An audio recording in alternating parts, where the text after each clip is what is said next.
A paz do Senhor Jesus, meu querido pastor Rodrigo Dias, a paz do Senhor Jesus a todos aqui do canal que estão aqui nessa live. Louvo a Deus pela vida de todos vocês, porque sabemos que são pessoas que amam a palavra de Deus. E tenho certeza que todos nós seremos edificados nessa tarde, em nome de Jesus, pela palavra.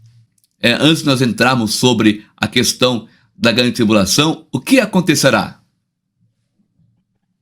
Pastor Rodrigo, antes de entrarmos aqui no tema, é bom salientar a todos os que estão participando da live, que também ouvem opiniões aqui do nosso canal, ouve de outros canais, uma coisa que é muito importante deixar bem claro para todos é que, independente daquilo que você acredita, se é pré, se é meso, se é pós-tribulacionista, todos nós devemos estar com a vida no altar a todo instante e a todo tempo.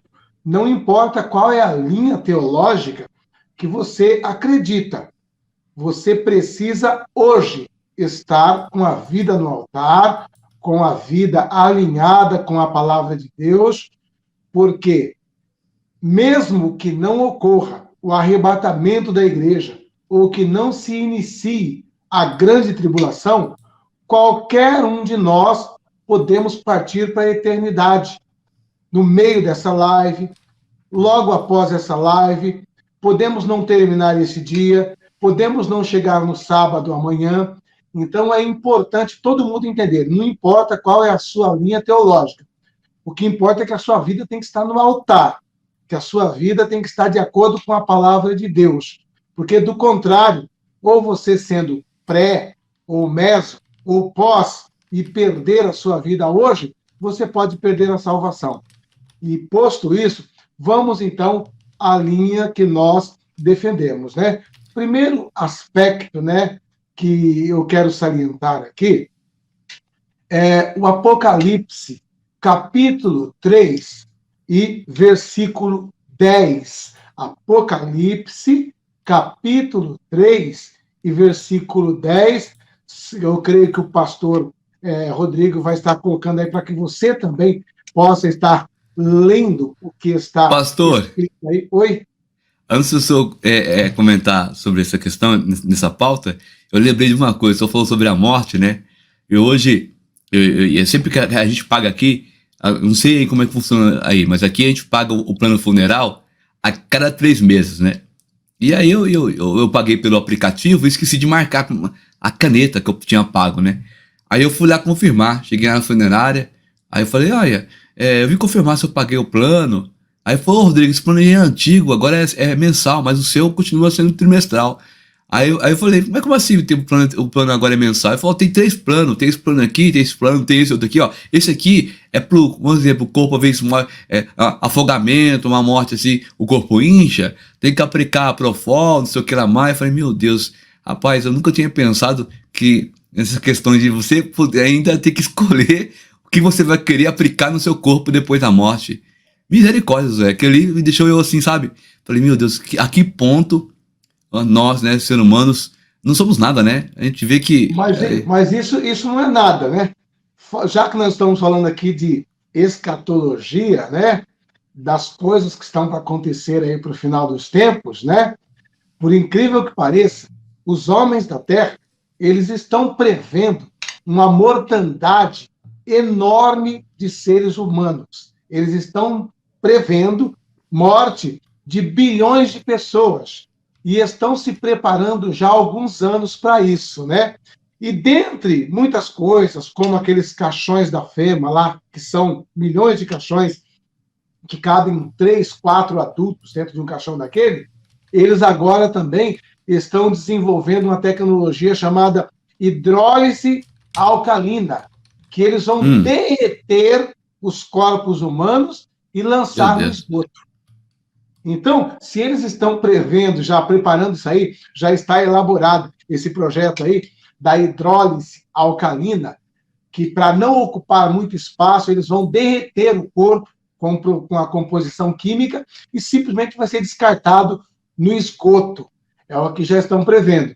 Então, que cada um de nós venhamos entender que o mundo está caminhando para o dia do Senhor e precisamos nos preparar, sim, alinhados com a palavra de Deus.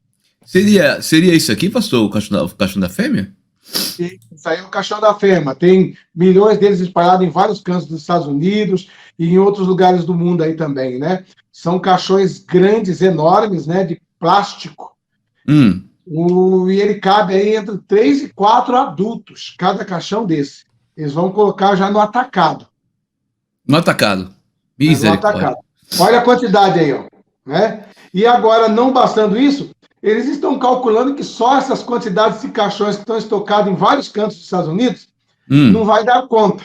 E agora já desenvolveram essa chamada hidrólise alcalina, que é para derreter o corpo e jogar no esgoto. Professor, mas assim, qual que é o objetivo central de tudo isso? Que não é falado em canto nenhum. Então, o que ocorre é o seguinte, eles sabem que vão morrer bilhões de pessoas.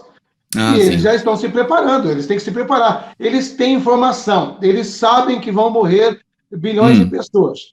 Então, o que acontece? Eles já falam, ó, tem que deixar preparado aí, que senão a gente não vai suportar.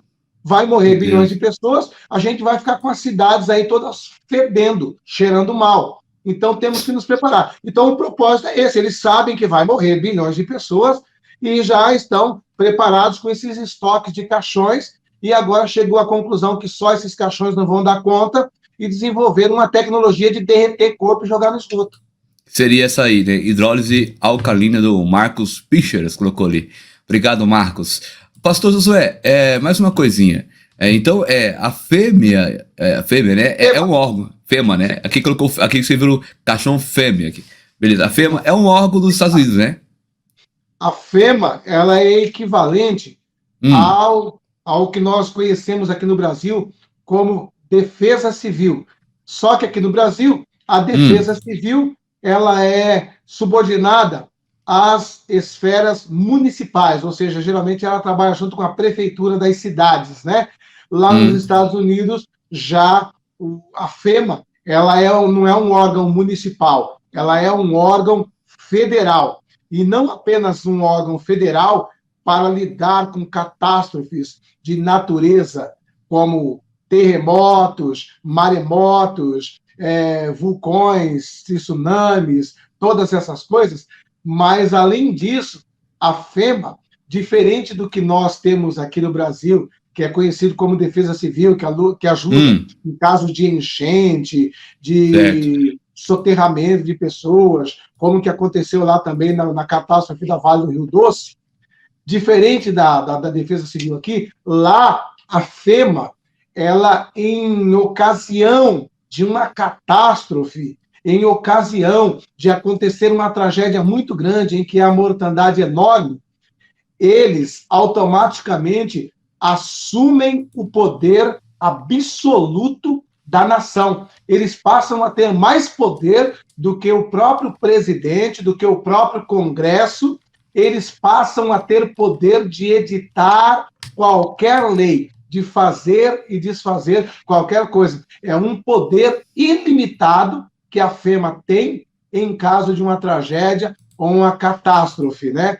E o pior de tudo é que esses homens que estão nesse órgão chamado FEMA, que no momento de tragédia vai ter todo esse poder, nenhum deles foram eleitos por ninguém e a maioria das pessoas sequer sabe quem são esses caras que a qualquer momento podem assumir um poder absoluto sobre uma nação soberana como os Estados Unidos. Pastor Josué, eu pensei nisso, mas a Carmen Maia comentou ali também, eu falei, deixa eu jogar isso aqui para o Josué. Essa questão dessa nova tecnologia que vai dissolver, né, e jogar no esgoto, não vai contaminar a água, não? Não, eles vão jogar em rede de esgoto, depois a rede de esgoto ainda tem o seu tratamento, né? Lá nos Estados Unidos é diferente daqui do Brasil, que o esgoto é jogado em rio de qualquer forma, de qualquer jeito, né? Lá não. O que é lançado no esgoto vai para tratamento, né? Eles têm um trabalho sanitário muito mais estruturado do que o Brasil ou países de terceiro mundo. Então, não é como a gente conhece aqui no Brasil, aqui, que as pessoas que moram perto de um rio simplesmente pegam a tubulação de esgoto do seu banheiro, da sua casa, e joga lá dentro do rio, né? Não é dessa forma lá. Lá vai para a rede de esgoto. E toda rede de esgoto ela tem um tratamento. Positivo. Então ficou claro agora. Agora, dúvida sanada. Vamos agora então para o tópico da nossa live, né? Embora também o que nós estamos falando tem tudo a ver, porque vai fazer parte também da grande tribulação. Zoé, fica à vontade, meu querido. Vamos partir para cima. Posto isso, né, que nós já falamos aqui, que independe da sua linha teológica, se é pré, meso ou pós, o importante é que você tem que estar, sim, com a sua vida no altar, porque você defendendo o pós ou o meso ou o pré, e estando com a vida bagunçada, não observar a palavra, não valorizar as escrituras, não entrar no processo de santificação, você vai ficar de qualquer jeito, né? Posto isso, então vamos lá. O porquê que nós acreditamos que a igreja não estará aqui no período da grande tribulação, e o porquê que nós aqui defendemos a linha conhecida como pré-tribulacionista, ou seja, que a igreja será retirada antes do arrebatamento. Conforme o pastor já colocou aí, esse versículo bíblico aí, de Apocalipse, capítulo 3, e versículo 10, que diz assim: como guardaste a palavra da minha paciência, também eu te guardarei da hora da tentação, que há de vir sobre todo mundo, para tentar os que habitam a terra. Se você avaliar o contexto desta carta, porque esse versículo está inserido naquelas cartas que foram escritas às igrejas que estavam na Ásia, tá? E esta passagem aí está sendo dita para a igreja de Filadélfia. E a igreja de Filadélfia, ela tipifica, ela simboliza a igreja que será arrebatada, a igreja que guardou a palavra, a igreja que honrou a Deus. E a igreja que honrou a Deus, que guardou a palavra, que viveu em santificação, que é tipificada na igreja de Filadélfia, tem esta promessa de Jesus para essa igreja, que ele a livrará, a guardará da hora da tentação que há de vir sobre todo o mundo. Eu também quero pedir para o pastor Rodrigo colocar aí Mateus capítulo 24 e o versículo 21. Mateus capítulo 24 e o versículo 21. Nós precisamos entender também dentro desse versículo o porquê que a igreja não vai passar. Eu vou ler esse versículo por quê? Porque muitas pessoas dizem da seguinte forma, pastor Rodrigo: mas a igreja primitiva, eles passaram por tantas tribulações, eles foram queimados, eles foram torturados, eles foram enforcados, eles foram queimados na fogueira, foram lançados às feras nas arenas ali no Coliseu. Então, muitas pessoas dizem assim: se Deus não poupou aquela igreja, que era uma igreja fiel, que era uma igreja temente a Deus, muito melhor do que a igreja dos dias em que nós estamos vivendo, por que Deus vai poupar essa igreja? Porque ele não poupou nenhum daquelas igrejas, certo. Inclusive os próprios discípulos, né? Tirando Judas e colocando Paulo no lugar de Judas, né? Então fica 12. Desses 12, o único que morreu de velhice, que conhecemos pela tradição, João, né? É João, que escreveu o Apocalipse. E ainda diz que ele só não morreu assassinado porque tentaram matá-lo num tacho de óleo fervente e, de uma maneira sobrenatural, ele não morreu e foi aí que o exilaram na ilha de Patmos. Ok? Posto isso, os 11, todos eles morreram assassinados. Um ao fio da espada, cruel, outro, né? Transpassado por uma lança, outro esfolado vivo, outro enforcado, outro na guilhotina, outro por uma flecha, todos foram outra pedrada. assassinados. Tem uns que morreu também apedrada, né? No caso, Estevão não fazia parte, mas Estevão, morreu exatamente. apedrejado. Não, também. Então, muitas pessoas dizem assim, se Deus não poupou aquela igreja, sabe por que ele vai poupar essa igreja agora? Então, eu gosto de me valer dessa passagem que está se referindo ao período da grande tribulação, que está inserida ali em Mateus 24, Mateus 25, que são ali o sermão escatológico de Jesus. Então, diz assim, porque haverá, então, grande aflição, como nunca houve, desde o princípio do mundo até agora, e nem tampouco há de haver. Então, preste bem atenção que esse período da grande tribulação é um período totalmente atípico.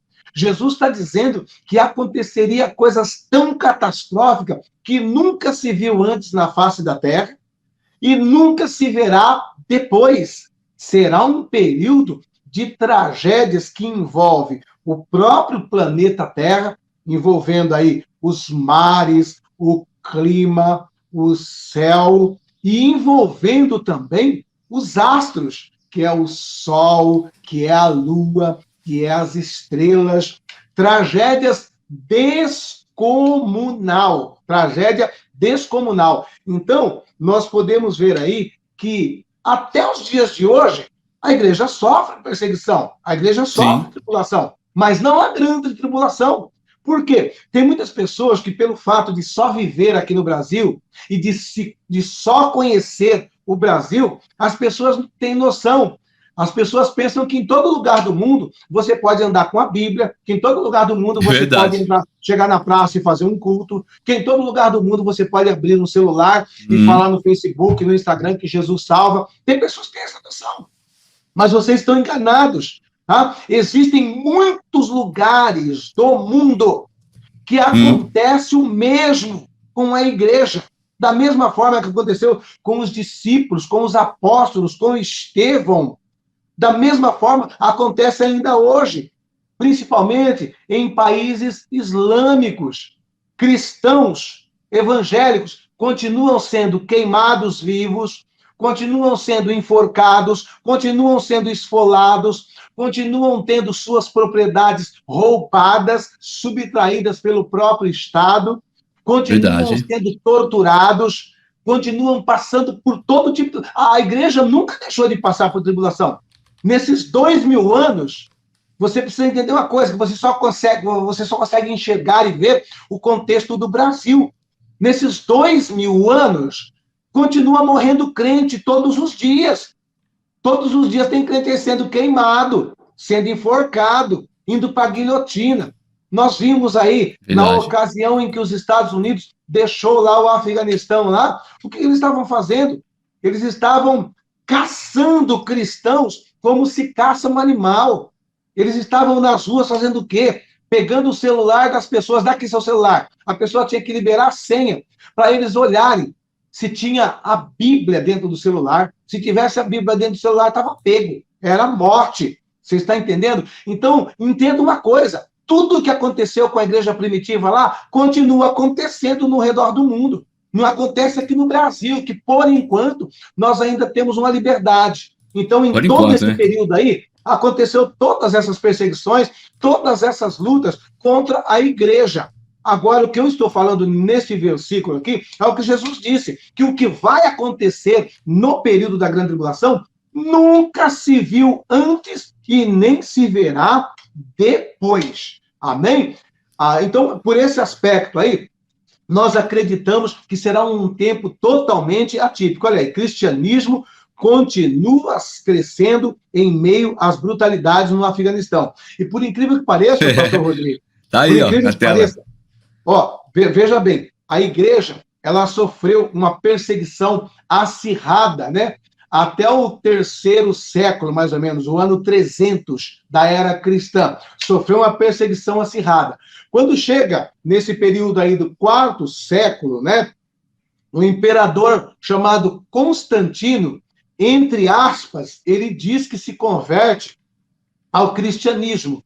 e transforma o cristianismo como religião oficial do Estado. Aparentemente, as pessoas pensavam, agora a igreja vai crescer, agora a igreja vai proliferar, vamos pregar o evangelho no mundo inteiro, porque não tem mais problema com dinheiro, não tem mais problema de perseguição e de afronta.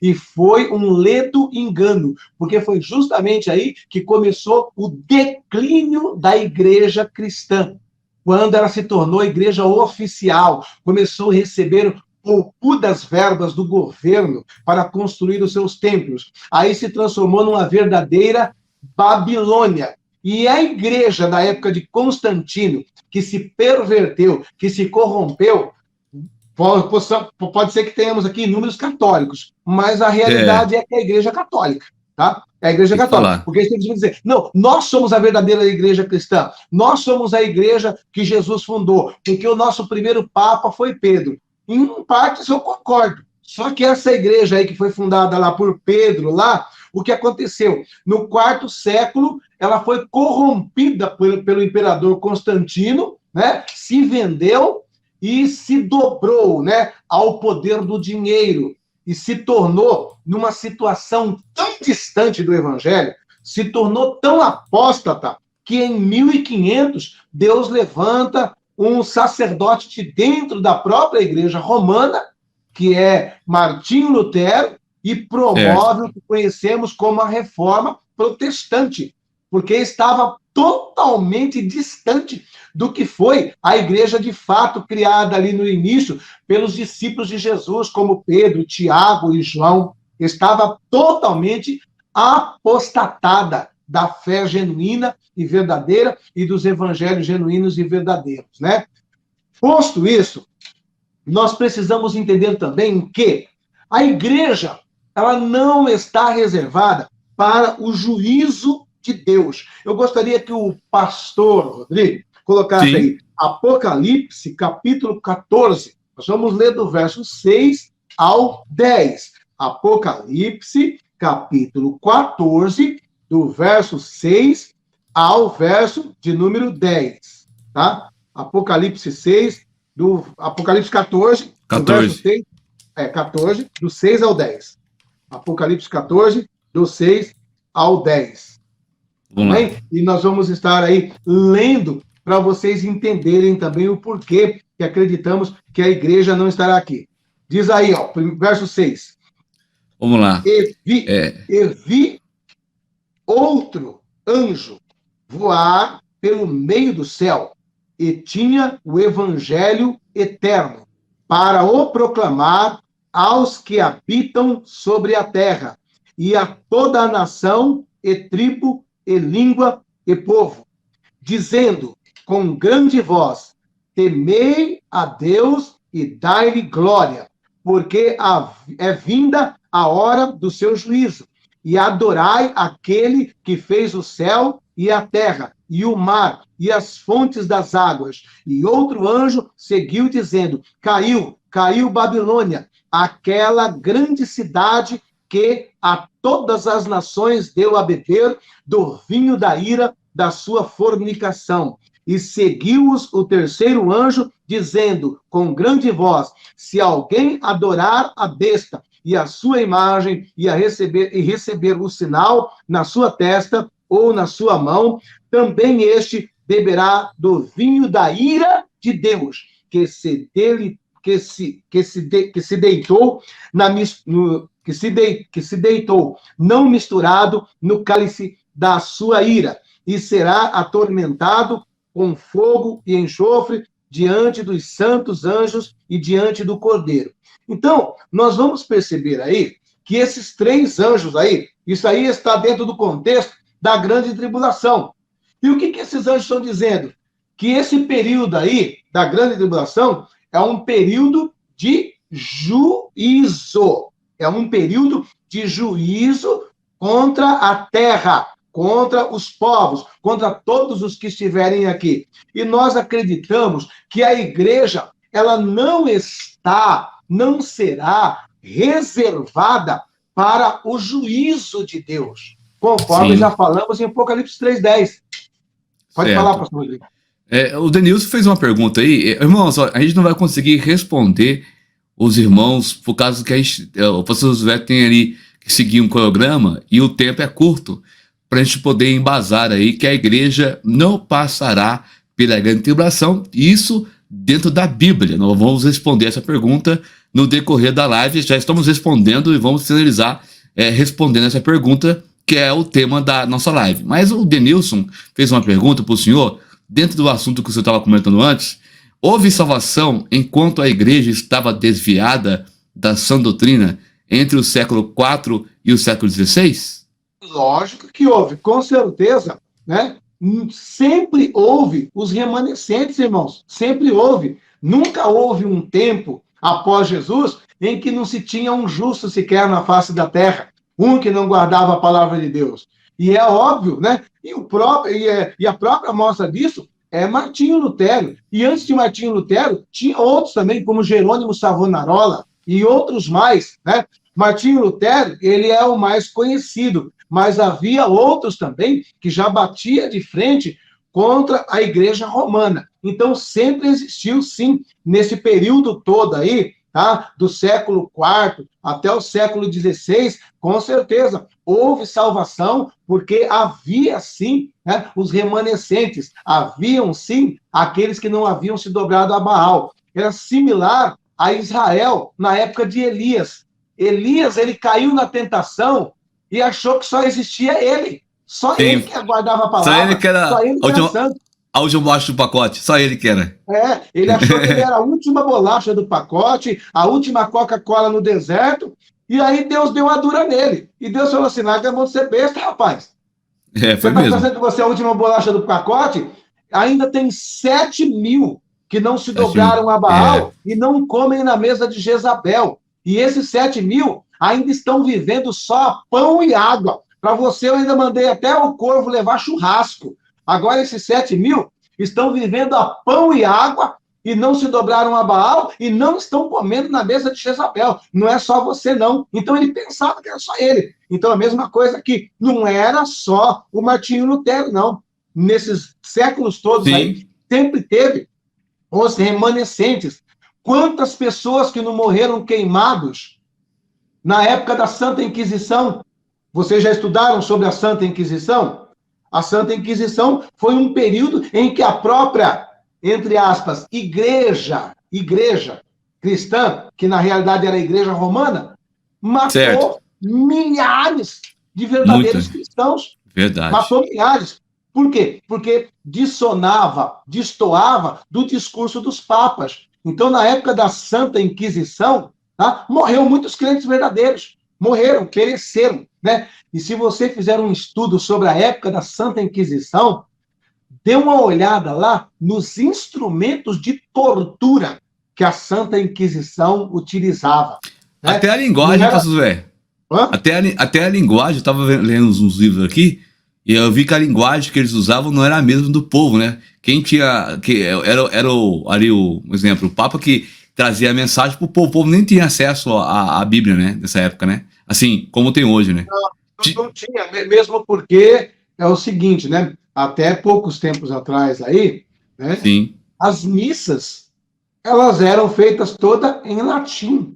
Elas eram feitas todas em latim. Né? Então, as pessoas não entendiam. Os leigos mesmo não entendiam. Iria entender quem fosse um erudito, tivesse possibilidade de ter estudado e aprendido latim. Mas se você ver aí a coisa de uns 50, 60 anos atrás, no mundo inteiro, inclusive aqui no Brasil, as missas eram feitas em latim. E além de ser feita em latim, o padre fazia a missa virada de costas para a igreja, tá? A igreja estava aqui atrás, ele virava as costas, diziam que era para ficar em reverência a Jesus, né? Mas era de costa virada para a nave da igreja. A nave da igreja estava aqui atrás, então, o padre virava as costas e mandava todinha a missa em latim, para o povo que dizia amém sem saber para quê. Deixa eu falar só com o Gustavo aqui. Gustavo Augusto, fala, por favor, sobre os 7 selos, 7 taças, 7 trombetas. Gustavo Augusto, se a gente for falar sobre esse assunto aqui, vai demorar aqui, né? Vai ficar aqui o dia e a noite e não vai terminar. Mas tem vídeos aí. Viu, meu querido? Como é o nome dele? O Gustavo? Gustavo Augusto. Nós temos o nosso curso de escatologia. O pastor Rodrigo tem o link aí, ó. E você, inclusive, fazendo o curso de escatologia nosso aí, você ainda ajuda o canal do pastor Rodrigo ainda, porque parte vai para o próprio canal. É um pequeno investimento, investimento simbólico. Então, nos vídeos do pastor Rodrigo, você vai encontrar aí um link, e você acessando lá e adquirindo o curso por esse link, você vai abençoar o ministério do pastor Rodrigo Dias, o canal aqui, e vai conhecer tudo isso aí, tá? Eu tenho um curso que ainda é um básico, bem pequeno ainda. Ele consiste de 10 horas de fala, 10 horas de vídeo, né? Então, agora, ele fala sobre selo, sobre trombeta, sobre tudo aqui. É impossível querer falar tudo isso em uma hora. Então, hoje nós estamos falando somente sobre o pré-tribulacionismo, né? Ainda temos que correr para não deixar faltando muita coisa, né? Com ênfase na pergunta, né, pastor? A igreja passará pela grande tribulação? Essa pergunta nós vamos responder. Estamos respondendo já, né? Isso até o final da live. Obrigado, Jorge, pelo superchat. Deus multiplique 100 vezes mais na tua vida, no nome do Senhor Jesus. Zoé, fica à vontade. Pastor Rodrigo, então agora nós vamos ler lá uma passagem que também muitos pós-tribulacionistas utilizam para defender o pós-tribulacionismo, e nós vamos usar esse mesmo texto, porém contextualizado, para explicar o porquê que acreditamos que a igreja não passará. Vamos estar lendo aí 2 Tessalonicenses, capítulo 2, versículo 1 ao 7. 2 Tessalonicenses, tá? Vamos lá. Como nós estamos aqui numa aula, bem dizer, né? É importante salientar, né? Quando você está falando sobre carta, primeira e segunda, você não fala segundo Tessalonicenses, tá? Você fala 2 Tessalonicenses, tá? É 2 Pedro, é 2 Coríntios, tá? É dessa forma. Por que é segunda e não segundo? Porque não é um livro, é uma carta, tá? Então é 2 Tessalonicenses, não é 2 Tessalonicenses. O senhor comentou um negócio interessante, até isso, no curso que eu estava fazendo da teologia lá, o professor indagou, por que chama epístola, né? Carta ou epístola, né? Eu fiquei... porque a epístola é a bolsa que ficava em cima ali do animal, do jumento que seja, o carteiro levava as cartas, então ele colocava ali naquela bolsa que tinha o nome de epístola. Então quando chegava a carta na casa da pessoa, alguém dizia, olha, tá chegando ali a epístola. Por isso que tem esse nome, epístola, né, pastor, também, né? Exatamente. Legal. Então, quando você estiver falando aí, né, das epístolas ou das cartas, primeira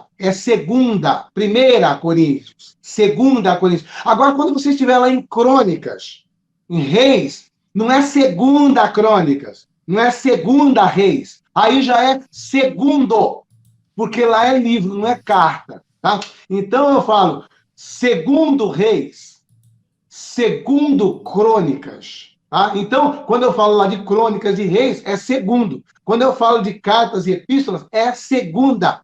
E outra coisa também, tá? Quando você for falar de Salmo, não diga Salmo capítulo 10. Salmo capítulo 20. Cântico, né?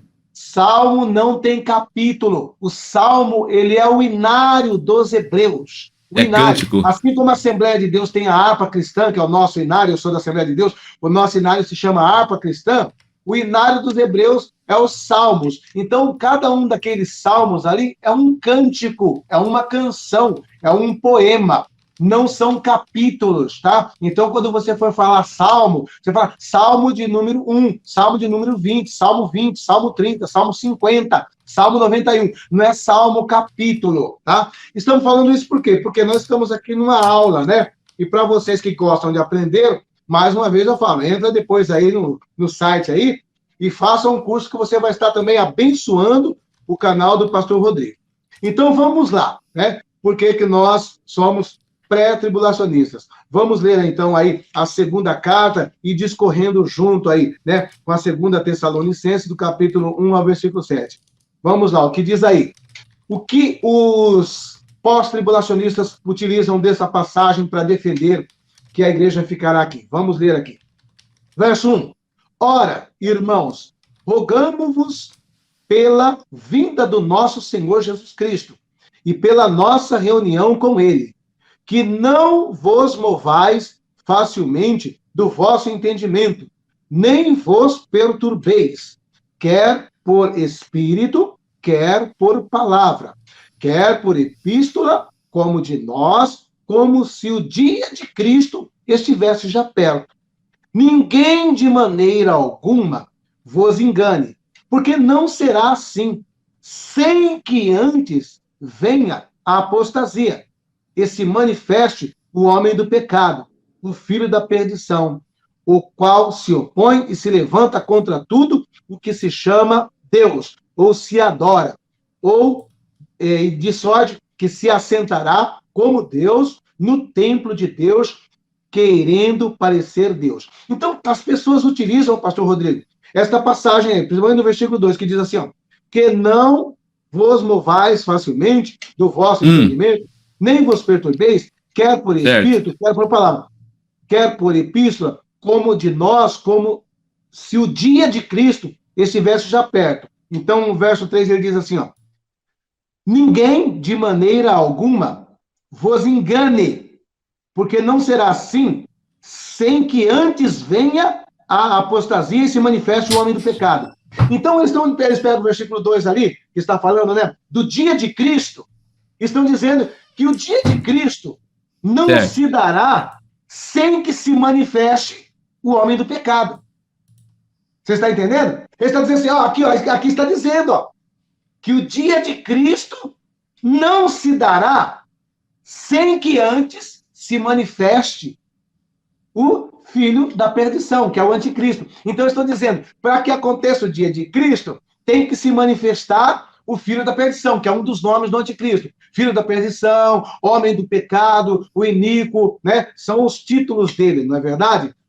Então, as pessoas falam assim, então aqui está bem claro aqui, ó, que é só depois que ele se manifesta que acontece o dia do Senhor. Mas isso aí é uma interpretação isolada, e nós temos que trabalhar de maneira contextualizada. Então, vamos prosseguindo a partir do versículo de número 5, para contextualizar isso agora.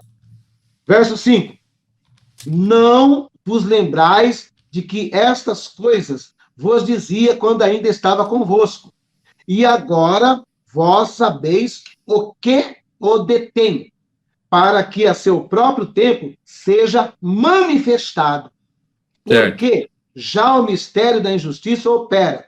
Somente há um que agora o retém, até que do meio seja tirado.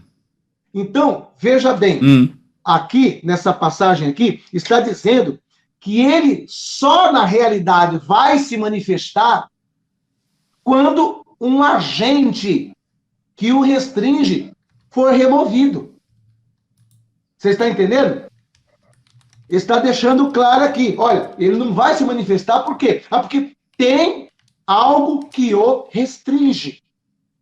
Tem algo que o impede. E ele só poderá ser manifestado quando este algo, quando esse agente que o impede seja retirado. Você está entendendo? Então, fica de uma maneira aqui bem mais clara para todos nós aqui. Que existe um agente. Agora, o que é... Oi, pode falar. Sem cortar seu raciocínio aí, esse texto sagrado que o senhor leu, aí, de segunda Tessalonicenses, não é segunda, hein? 2, do 1 ao 7, essa passagem bíblica, tem alguém que diz que remete para o momento da grande tribulação. Isso não é verdade, não é verdade? É antes do momento, do tempo. Não, está se referindo, sim, à grande tribulação. Está se referindo, só que está dizendo aqui, conforme nesse próprio versículo que nós estamos trabalhando, que só terá início, o anticristo só entrará em cena quando este agente que o restringe for retirado. Entendeu? Sim, aqui é a igreja, né? Exatamente. É a igreja através do Espírito Santo. Por quê? O Espírito Santo, ele age, ele atua através da igreja. E isso nós vamos ver logo no início da igreja. A igreja iniciou o seu ministério, o ministério da igreja se iniciou no dia de Pentecostes, certo? Quando Certo. houve ali o derramamento do Espírito Santo, Pedro faz aquela primeira pregação, quase 3.000 almas aceitam Jesus. Então, a igreja, ela iniciou ali o seu ministério de oposição a Satanás, de Certo. oposição às trevas. Mas a igreja, por si só, não teria poder para ser o agente que restringe Satanás. Certo. E ela tem esse poder através do Espírito Santo. Já Certo? responde a pergunta aqui de pessoas que estão batendo essa tecla, que quem detém o Inico é o Espírito Santo. Parabéns, Sim, Zé. exatamente. É o Espírito Santo, mas através de quem? Da igreja. Da igreja. Através da igreja. O Espírito Santo, ele atua através da igreja. E Jesus mesmo já disse isso lá em Atos 1:8. O que Jesus diz em Atos 1:8? Mas vós recebereis o poder do Espírito Santo que há de vir sobre vós, e ser-me-eis testemunhas, tanto em Jerusalém, como na Judéia, Samaria e até os confins da terra. Jesus já estava deixando claro, olha, vocês vão receber poder do Espírito Santo para serem minhas testemunhas. Sabe o que é testemunha? Testemunha ali é mártir. Mártir. Literalmente Sim. isso, mártir. Vocês vão receber, Jesus está dizendo assim, ó, vocês vão receber poder do Espírito Santo para resistir esse mundo e não recuar, e resistir até morrer. É isso que Jesus está dizendo. Eu vou dar poder para vocês resistir o mundo, para vocês confrontar o pecado. E esse poder será tamanho que vocês não vão recuar nem mesmo diante da morte. Por isso que ele diz, eu vou derramar poder e ser-me-eis testemunha. Então, a tradução do grego para o português do termo testemunha é mártir.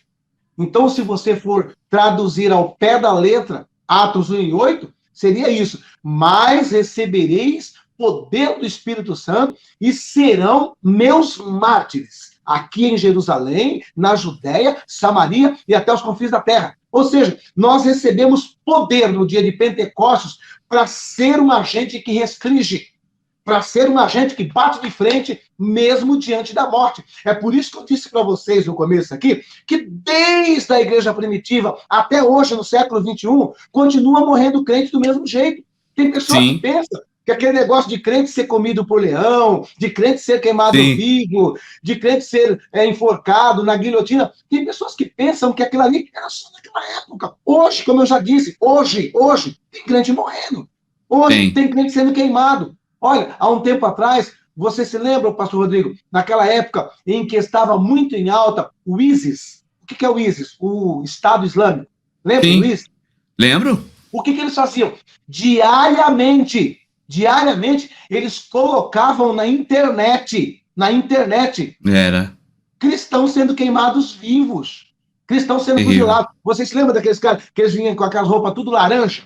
Sim. Né? Eles tudo vestiam com aquele macacão laranja, colocavam ajoelhados dezenas de cristãos com a cabeça baixada e o pessoal do ISIS com um fuzil na mão, na nuca. E fazia-se a contagem, eles disparavam e tombavam morto dezenas de cristãos. Nós víamos isso diariamente na internet. Geralmente. Vídeos que rodavam, que circulavam. Então, meu irmão, não parou isso não. Desde o início da igreja até hoje, no século XXI, continua sendo assassinado crente por todos os cantos do mundo. Continua. Isso não... Você tem que valorizar o Brasil que tem essa liberdade. O Brasil, mas está acabando ao redor do mundo. Inclusive, deixa eu abrir um parênteses aqui agora. Doa quem doer, você gostando ou não, eu estou aqui como atalaia e preciso falar a verdade, meu irmão. O Brasil está a um passo de entrar por esse caminho. Vocês sabem do que estamos falando. Então, no dia 2 de outubro, deixa de ser crente fanático, deixa de ser fanático e super espiritual, dizendo forte, que você vai resolver tudo na oração, e pega a tua documentação e vá exercer a tua cidadania. porque Deus não vai fazer o que você pode fazer, não. Deus está te deixando bem claro. Quem está aí nas mídias dizendo que quer liberar droga? Quem está aí nas mídias dizendo que quer liberar o aborto, pontinho tocho? Quem está aí na mídia dizendo que quer destruir a família tradicional? Quem está aí na mídia dizendo que quer soltar ladrão de celular? Quem está aí na mídia dizendo que tem pena dos ladrões de celular que são perseguidos pela polícia? Quem está dizendo que vai acabar com esse encarceramento em massa, que vai soltar bandido? Quem está dizendo que vai colocar os pastores no seu devido lugar? Vocês estão ouvindo isso e hoje nenhum de vocês poderão se julgar como inocentes. E temos que parar de ser fanáticos. Temos que parar de ser quadrados. Essa é forte, hein? E dizer, Deus resolve. O negócio nosso é orar. Para com esse negócio aí. Vamos orar e pregar a Bíblia. Meu irmão, se eu não tomar minha atitude de cidadão e não for lá exercer minha cidadania dia 2 de outubro, talvez depois do dia 2 de outubro eu possa não ter mais essa liberdade de estar aqui pregando. Então nós temos que parar com esse negócio aí de querer ser tudo espiritual, tudo é o demônio, e eu só vou orar, e o que tem que acontecer vai acontecer. Não, eu estou falando isso dentro desse contexto agora, porque eu estou trabalhando aqui na pauta em que mostra nessa passagem, estou mostrando em Atos 1 e 8, estou mostrando em Atos 2, que a igreja é sim alguém que foi levantado para dificultar o caminho para Satanás, para dificultar a implantação do governo anticristo. Nós não vamos convocar simplesmente para cruzar o braço e ficar cantando hino na igreja, não, meu irmão. Para com esse negócio aí. Meu negócio aí na igreja, fechar o zoinho lá, com a mãozinha para cima, lá, balançando o corpo para lá e para cá, adorando. Que isso, meu irmão? Nós somos chamados para guerrear. Fomos chamados para a batalha, e a nossa batalha é contra principado, é contra potestade, é contra hostes espirituais da maldade que estão nos lugares celestiais. É tempo de cingir os nossos lombos, é tempo de tomarmos posse de toda a armadura de Deus. Coloque na tua cabeça o capacete, protegendo dessa lavagem cerebral. Coloque no teu coração a couraça da justiça, se protegendo dessas setas malignas. Cinja o teu lombo com a verdade, saia do engano, calça os teus pés no evangelho do genuíno, seja fundamentado na palavra, tome posse do escudo da fé, em nome de Jesus, ande em todo tempo com oração e súplica no Espírito. É tempo de acordarmos, é tempo de entendermos, está tão claro, nunca foi tão fácil de fazer uma escolha. Nós temos aí um bandido de um lado e um cidadão do bem que não sai de dentro das igrejas, que está pedindo oração, que está pedindo jejum. E aí você ainda vê crente com mimimi. Ai, pai, eu não gosto disso. Eu tenho um canal que eu só prego palavra e faço oração. O pastor Rodrigo tem um canal que só prega a palavra e faz oração. Vai ver quantas são as visualizações lá. Vai ver quantas pessoas entram com nós lá na hora da oração. É 30 pessoas, é 50 pessoas, é 100 pessoas. Máximo. Aí vem uns babaca aqui dizer, vocês têm que pregar a palavra, Por que não entra no outro canal? Não é verdade, pastor Rodrigo? Por falta de anunciar não é, porque todo dia nem fala, tem um canal de oração, tá aí embaixo o link de descrição, então, não é. Aí quando a gente tá aqui como atalaia, porque esse canal é para isso, é para despertar os crentes tapados, é para despertar aqueles que são bitolados, é para despertar. Aí vem uma pessoa aqui dizer, não, vai pregar a palavra. Mas quando foi que você foi lá no canal de oração orar junto com a gente? Quando foi que você foi lá? Não vai nada. É só palavra, né? Ninguém vai. É 100 visualizações, 200 visualizações, né? Agora, quando a gente está aqui num canal que é propício para atuarmos como atalaia, vim falar essas baboseiras, que não devemos falar disso, que isso? Quem disse que não podemos falar disso? Quem disse que um cristão não pode falar de política? Quem disse que a política é do diabo? O diabo não tem nada. Ele não tem nada. Nem a chave da casa dele ele tem. Não tem. Porque no dia em que Jesus expirou na cruz do Calvário, ele desceu até as profundezas e tomou da mão de Satanás a chave do inferno. Está nas mãos de Jesus, né? Então, aí está esta passagem aqui de Tessalonicenses que fala e deixa bem claro que nós, como igreja, com o poder do Espírito Santo, somos, sim, o agente que o restringe. E por que eu digo que nós, através do Espírito Santo? Por quê? As pessoas dizem, mas isso aí é o Espírito Santo. O Espírito Santo não pode ser tirado de lugar nenhum, meu irmão. O Espírito Santo é Deus. O Espírito Santo, ele é onipresente. Como que ele vai ser tirado daqui? Aí que tá a pergunta que eu ia falar. O senhor tocou um assunto agora importante, que o pessoal tá comentando, mas no caso, o Espírito Santo, ele vai, no caso, a igreja vai ser arrebatada, né? quem vai levar a igreja até Jesus, ali nos ares, me corrija se estiver falando aqui abobrinha, mas é o Espírito Santo, né? Correto? Entendi. Repete de novo. No momento do arrebatamento, que haverá primeiro os mortos, depois os vivos, isso em abrir e piscar de olho, correto?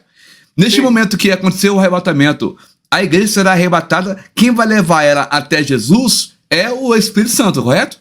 Sim, é o Espírito Santo. E o Espírito Santo, ele continua sendo onipresente do mesmo jeito. Então, mesmo que ele esteja conduzindo a igreja até os ares para se encontrar com Jesus, na verdade, ele também continuará aqui da mesma forma. Por quê? Ele está aqui porque nós somos o templo do Espírito Santo, né? Não está dentro de nós? Nós não somos o templo do Espírito Santo. E, ao mesmo tempo, ele está lá também nos céus. Ele está em todos os lugares. Ele é Deus. Então, não tem como ele ser retirado. E tanto é que é o seguinte, né? Que ele atuará também, não com essa mesma intensidade de hoje, mas ele atuará, sim, no período da grande tribulação. Tá? É o que eu penso, isso mesmo. Então, agora, nós vamos... Porque o tempo já está voando, né? Já está com quanto tempo de live? Nós estamos com 56 minutos. Se você não tiver compromisso até 6h30, fica à vontade. Hoje eu estou tranquilo aqui para mim. Então vamos fazer o seguinte, tá? Tem muitas pessoas, pastor, que eles perguntam assim, a respeito de citações que se referem aos santos da grande tribulação. Isso, santos, certo. Isso. Aqui, isso aqui é a igreja, mas o que ocorre é o seguinte, né? Eles pegam passagens. Deixa eu ser mais específico ainda. Primeira coisa, quando nós formos estudar a Bíblia, guarde bem isso, tá? Quando você for estudar a Bíblia, você tem que entender uma coisa. A Bíblia, ela se dirige a 3 grupos de pessoas. E eu tenho que saber, aquela passagem, a quem está se dirigindo, a quem está se referindo. Então, quem são esses 3 grupos que a Bíblia se dirige? Primeiro, Israel. Depois, igreja e gentios. São esses 3 grupos. Israel, a igreja, que é o... Deixa eu desligar aqui, estão querendo me ligar aqui. A igreja, Israel e os gentios. A igreja é os salvos, os que receberam Jesus Cristo como Senhor e Salvador. Certo. Israel é a nação, é os que estão lá. E os gentios é todo aquele que não é convertido. Qualquer pessoa, seja ele americano, africano, inglês, não importa. Se ele não é convertido, para a Bíblia, ele é gentil. Tá? Então, nós temos que entender esses 3 aspectos. Tá? E no caso aqui, a Bíblia está falando dos santos. E esse termo santos aqui, ele é um termo que ele pode ser usado para pessoas que são da igreja, mas também para a nação de Israel. Certo? Principalmente nesse período aqui, tá? Nesse período aqui. Então, nós vamos avaliar aqui agora essa questão aqui de quem são essas pessoas que estão nesse período aqui e são chamados de santos. Vamos ler aqui Apocalipse, capítulo 13, e o verso 7. Pega aí, pastor Rodrigo. Apocalipse, capítulo 13, e o versículo 7. Para a gente entender. Já está no... Muito Pegou bem. aí? Tá certo, está na linha aqui já. Então, vamos lá. E foi-lhe permitido fazer guerra aos santos e vencê-los, e deu-se-lhes poder sobre toda tribo, língua e nação. Então, essa perseguição aqui, nós vamos ver também ela alinhada aqui em Apocalipse, capítulo 7, versículo 9 ao 17. Coloque aí para gente, por gentileza, pastor. Apocalipse, capítulo 7, do verso 9 ao 17, que fala da mulher e do dragão. Tá? Olha aí. Vocês vão entender melhor agora. Bom, vamos estar lendo, então, Apocalipse 7, do verso 9 a 17. Vamos lá. Depois dessa... Só queria pedir para os irmãos aí, deixar o like, irmãos, tá? Para ajudar o ranqueamento dessa live. Tá? É uma live rica em conteúdo. Depois que começa a live, irmão, compartilha, porque é uma live que muitas pessoas ficam falando, mas vai ser arrebatado, não vai ser, vai ser. Aí está, irmãos, na Bíblia, para você, que a igreja não passará pela grande tribulação. Pastor, continua, filho. Vamos lá. Depois destas coisas, olhei, e eis aqui uma multidão, a qual ninguém podia contar, de todas as nações, e tribos, e povos, e línguas que estavam diante do trono, e perante o Cordeiro, trajando vestes brancas e com palmas nas suas mãos. Guarde esse detalhe, tá? Trajando vestes brancas e com palmas nas suas mãos. E clamavam com grande voz, dizendo: salvação ao nosso Deus, que está assentado no trono, e ao Cordeiro. E todos os anjos estavam ao redor do trono, e todos os anciãos, e dos 4 animais, e prostraram-se diante do trono sobre seus rostos, e adoraram a Deus. Verso 12. Dizendo: Amém, louvor e glória, e sabedoria, e ação de graças, e honra, e poder, e força ao nosso Deus, para todos sempre. Amém. Verso 13. Agora preste atenção. E um dos anciãos me falou, dizendo: estes que estão vestidos de vestes brancas, quem são e de onde vieram? E eu disse-lhe: Senhor, tu sabes.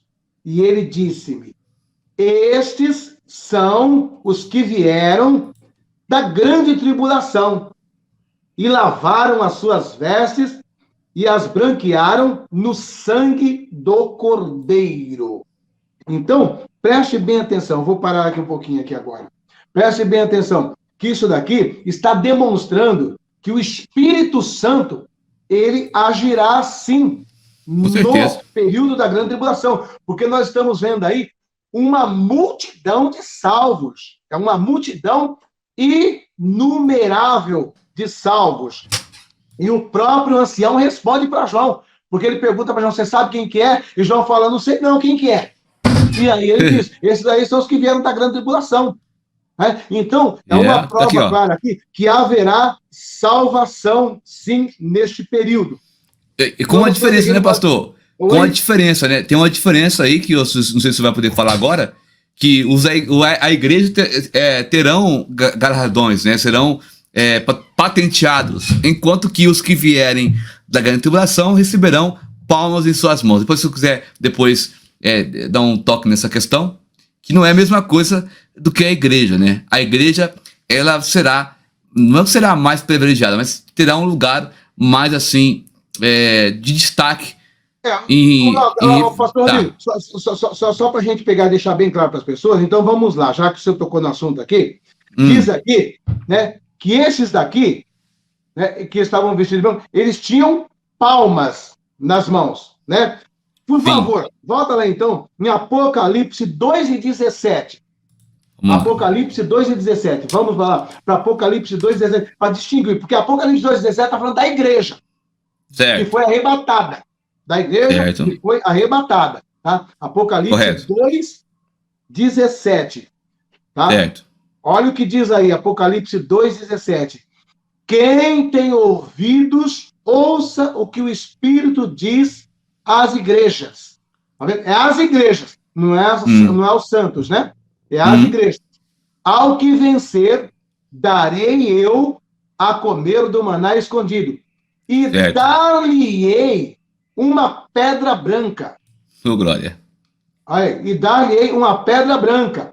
Certo. E na pedra um novo nome escrito, o qual ninguém conhece, senão aquele que recebe. Então, os mártires, eles recebem palmas. E a igreja recebe uma pedra branca. Distingue aí, né, os dois grupos de pessoas. Tá? Distingue aí os dois grupos de pessoas. Muito bem a colocação. Os santos da grande tribulação são pessoas que até serviram a Deus aqui, desviados que ficaram aqui. São pessoas que muitas delas ouviram com mais ênfase, naquele período, a palavra de Deus. E por que eu digo que haverá salvação e a pregação ali não será mais a pregação para a igreja, mas será a pregação para esses que ficaram e, inclusive, para Israel, se valendo de pessoas de Israel. Tá? Então, vamos ver aqui a respeito do que será pregado do Evangelho nesse período aí. Por gentileza, pastor Rodrigo, coloca aí Apocalipse 11, do 1 ao 7. Apocalipse 11, do 1 ao 7. O que vai acontecer também no período da grande tribulação. Apocalipse 11, do 1 ao 7. Apocalipse 11, do 1 ao 7. Então, vamos lá. Isso aqui está acontecendo no meio da grande tribulação. E foi-me dada uma cana semelhante a uma vara. E chegou o anjo e disse, levanta-te e mede o templo de Deus, e o altar, e os que nele adoram. Certo. E deixa o átrio que está fora do templo, e não o meças, porque foi dado às nações, e pisarão a cidade santa por 42 meses. Certo. 42 meses também é muito lido na Bíblia também como 1.260 dias, que equivale a 3 anos e meio. Tá? Verso 3. Vamos lá. E darei poder às minhas 2 testemunhas, e profetizarão por 1.260 dias, vestidas de saco. E estas são as 2 oliveiras e os 2 castiçais que estão diante de Deus na terra. Ô, pastor, dá uma pausa aí. Uma pausa, só. Tem 2 testemunhas pregando em Jerusalém hoje, profetizando, segundo informações. E tem um bando de gente acreditando num negócio desse, rapaz. Porque, e se você falar mal ainda, você é criticado ainda, sabia? Sim, exatamente. Porque o que ocorre? Misericórdia, gente. Os que não entendem isso aí. Essas 2 testemunhas, eles estarão pregando nesse período em que a igreja já foi arrebatada. A igreja aqui, ela está inserida, né, no contexto lá de 1 Tessalonicenses 4, 16, 17. Certo? Sim. Nós nos encontraremos com o Senhor nos ares, no abrir e piscar de olhos. Ok? Ok. Vamos prosseguir aí. E se alguém lhes quiser, verso 5, e se alguém lhes quiser fazer mal, fogo sairá da sua boca e devorará os seus inimigos. E se alguém lhes quiser fazer mal, importa que assim seja morto. E estes têm poder para fechar os céus, para que não chova, nos dias da sua profecia. E tem poder sobre as águas, para convertê-las em sangue, e para ferir a terra com toda sorte de pragas, todas quantas vezes quiserem. E quando acabarem o seu testemunho, a besta que sobe do abismo lhes fará guerra e os vencerá e os matará. Pastor Rodrigo, por acaso essas 2 testemunhas que estão pregando lá em Israel, lá, já fizeram algum desses sinais aí, ó, transformando água em sangue, fazendo descer fogo do céu, mandando a chuva parar? Não, é negativo. É fácil, né? É fácil fazer que nem o Agenor Duque. É fácil fazer que nem o Agenor Duque. Colocar aquela roupa dele que parece do Flintstones. Né? Ele fica igual aos Flintstones. Ai, meu Deus. É ridículo aquela coisa. É ridículo, né? Nossa. É ridículo. O cara coloca aquele pano de saco em cima do altar para fazer toda aquela cena. Aí termina aquele momento de cena, ele põe um belíssimo terno de 10 mil reais e entra num carro de 500 mil reais e sai pilotando pelas ruas da cidade. Você não vê ele na rua de pano de saco, difícil você ver, né? Não, na rua você só vai ver o importadão dele, que é 500 mil reais, mais ou menos. Né? Obrigado, irmã Esperança, Deus abençoe, viu, pelo compartilhamento no WhatsApp, Facebook, e também a cada irmão que está compartilhando, a cada moderador, a cada membro. Muito obrigado, viu, irmã Érica Ferreira moderando o canal, junto com os demais moderadores, Eliane Cruz, irmã Carmen Maia, irmã Dione, né, vários irmãos aí conosco, missionária Iraci, Cláudia Santana, moderando aí o canal. Deus abençoe vocês. É muito bom ter o pessoal aí controlando as mensagens, porque agora o pessoal vai ter os haters, né? Que fala que a igreja não vai ser arrebatada no período da grande tribulação. Nós, irmãos, lembrando aqui que nós não estamos atacando nenhum tipo de linha teológica, né, pastor Zoé? Nós estamos aqui apenas colocando a nossa opinião de acordo com a Bíblia Sagrada, que nós somos pré-tribulacionistas, irmãos. E você que não é pré, minha irmã, meu irmão, você pode comentar, desde que comente com respeito. Tem gente que vai comentar, começa já a faltar com respeito. E aí, meus irmãos, os céus é pro pré, é pro pós, é pro mésio. Só que um pós e um mésio que critica o pré e fala mal do seu irmão, aponta o dedo, a ponto de escarnecer do seu irmão, como é que vai chegar no céu? Lá no céu, como é que vai fazer? Só tem um céu, né, pastor José? Não tem 3 céus para dividir esse povo, né? Exatamente, não é verdade? Dentro. Vamos lá, então, pastor Rodrigo, para a gente conseguir ver se consegue arrematar aí o que a gente está falando aqui. Então, nós vamos perceber aí que existem essas 2 testemunhas que pregam no espaço de 1.260 dias, 42 meses ou 3 anos e meio, e que ambas têm um poder sobrenatural. E pelo que você pode depois, posteriormente, estudar no contexto, eles serão mortos pelo anticristo. Porém, depois de 3 dias e meio, eles vão ressuscitar. E olha só, o anticristo ele consegue gerar tanto ódio no coração das pessoas, que dentro desse próprio capítulo aqui você vai perceber que quando é morto, olha só, esses homens que faz descer fogo do céu, que faz parar de chover, esses homens que operam sinal, que transforma água em sangue, esses homens que pregam o arrependimento, quando eles forem mortos pelo anticristo, vai haver uma comemoração na terra. A terra inteira vai comemorar, vai ser similar, como se fosse um dia de Natal. Diz que os homens vão comemorar, vão trocar presentes um com o outro e tal, e vai ser aquela festa. E vai ser toda aquela festa. E quando estiverem no meio de toda essa festa comemorando, porque a besta matou esses 2 perturbadores da terra, né? Eles serão ressuscitados, né? E subirão aos céus. Então teremos essas 2 testemunhas pregando. Mas além deles pregando também, eu quero que o pastor Rodrigo abra aí também em Apocalipse capítulo 7. Vamos ler do verso 1 ao 8. Apocalipse capítulo 7, do verso 1 ao verso de número 8.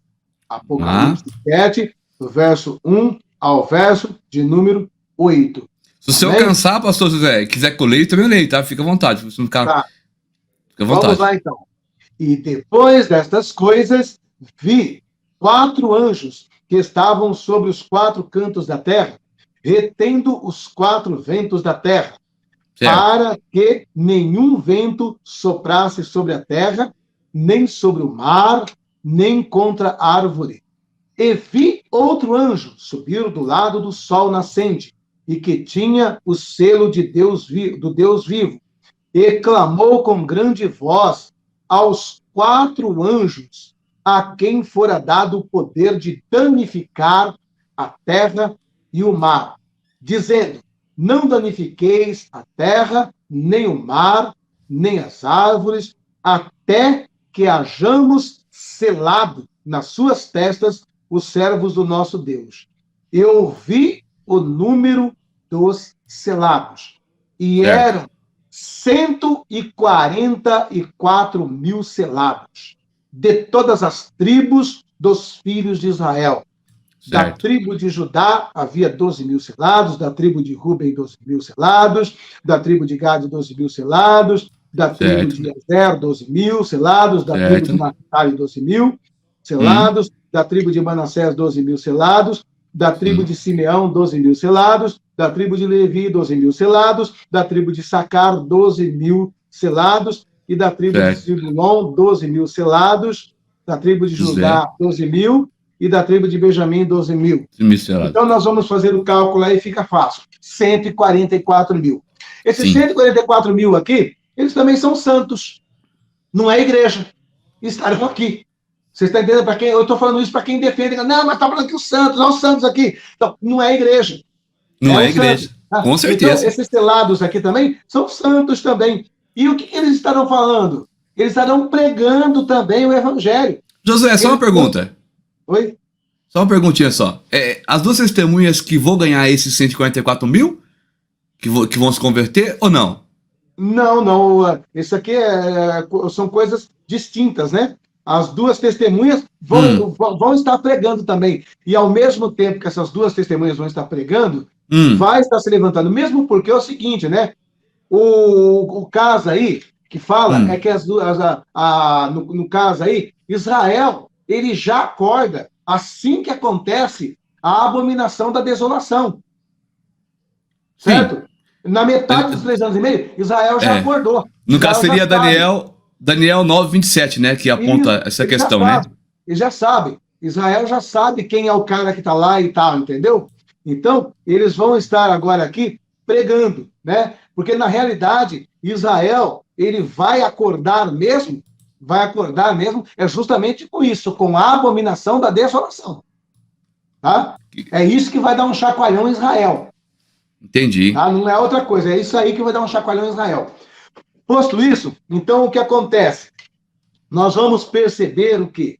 Que esses 144 mil, eles também estarão pregando.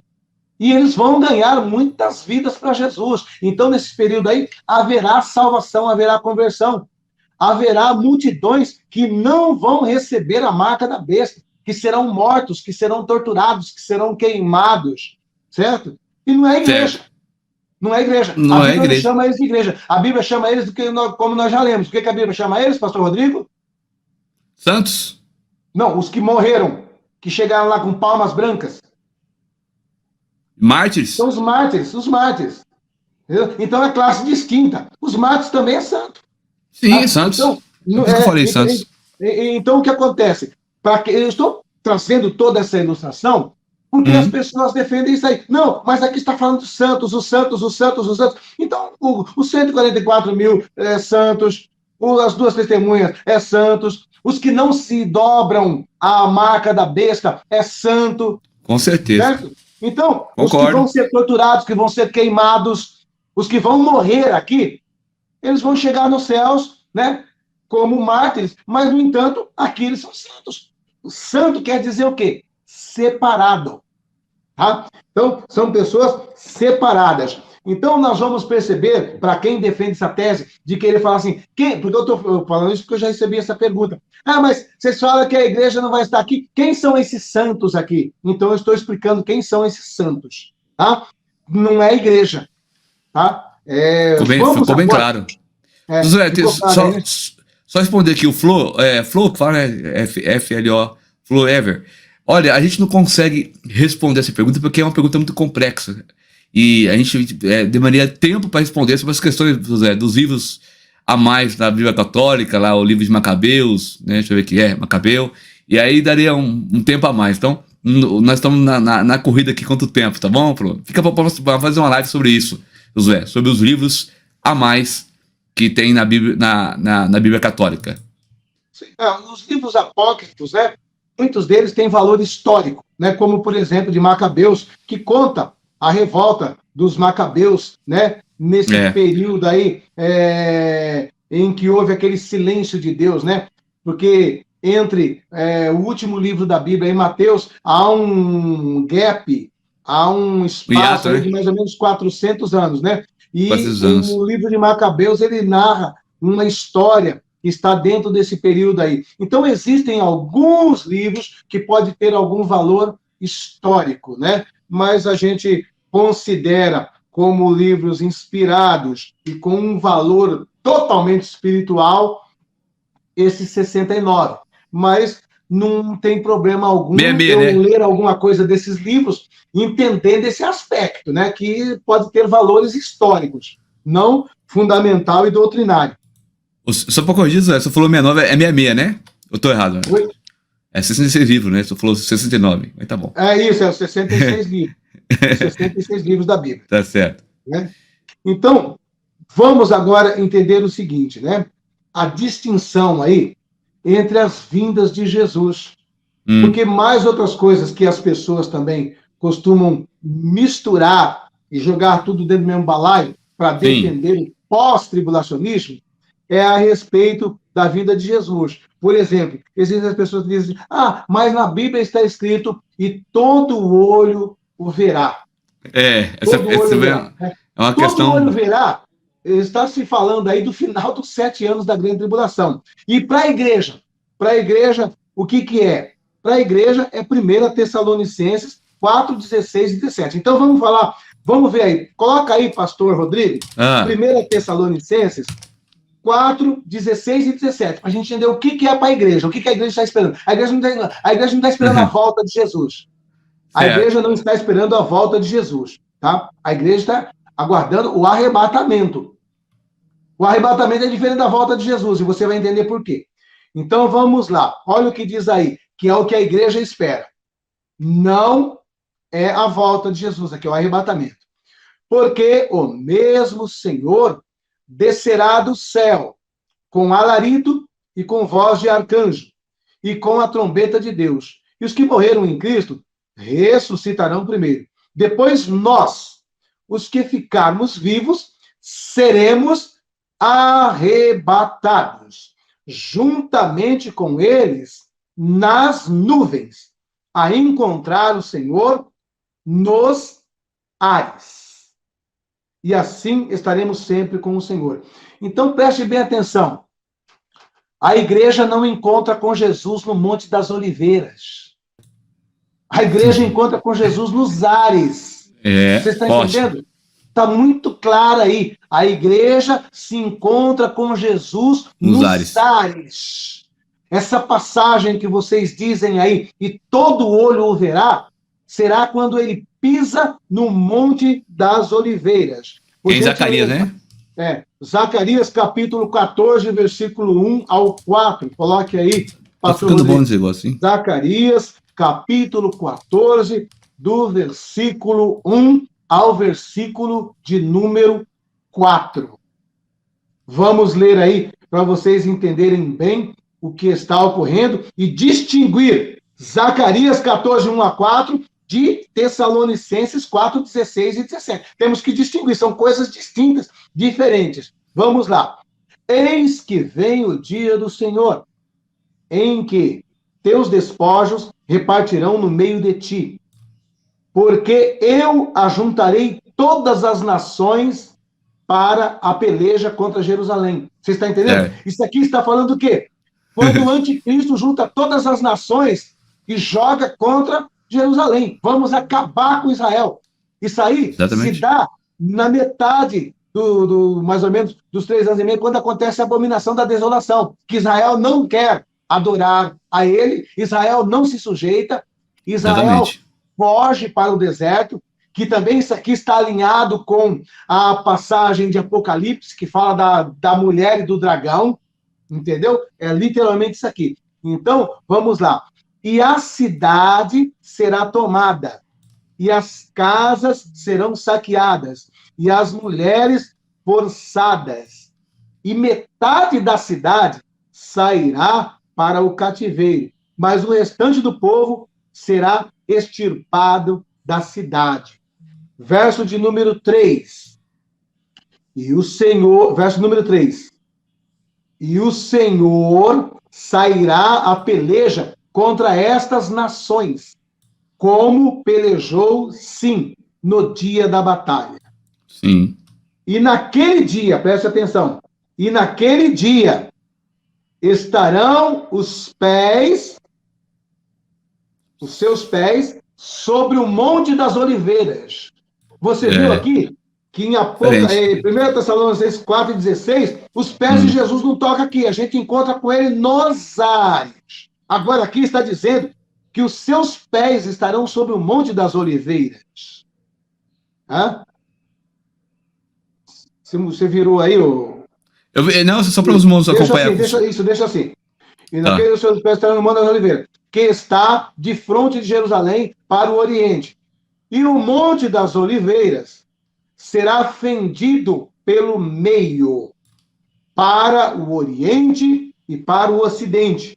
E haverá um vale muito grande, e metade do monte se apartará para o norte, e a outra metade para o sul. Então, neste dia aí, quando ele vir com poder e glória, em socorro a Israel, aí ele virá em socorro, não é em socorro da igreja, ele vem aí em socorro a Israel, que está sitiada pelo grande exército que o anticristo levantou para jogar contra Jerusalém. Na realidade, Satanás também sabe que nesse instante se dará essa batalha e que o seu intuito nesse momento não é somente aquele povozinho de Israel, mas sim ele saberá que chegará naquele momento esse instante escatológico dessa batalha final em que o anticristo será derrotado junto com o falso profeta. Posto isso, então nós entendemos que existem momentos distintos aí, né? Um momento em que Jesus volta, mas somente até os ares, na região atmosférica.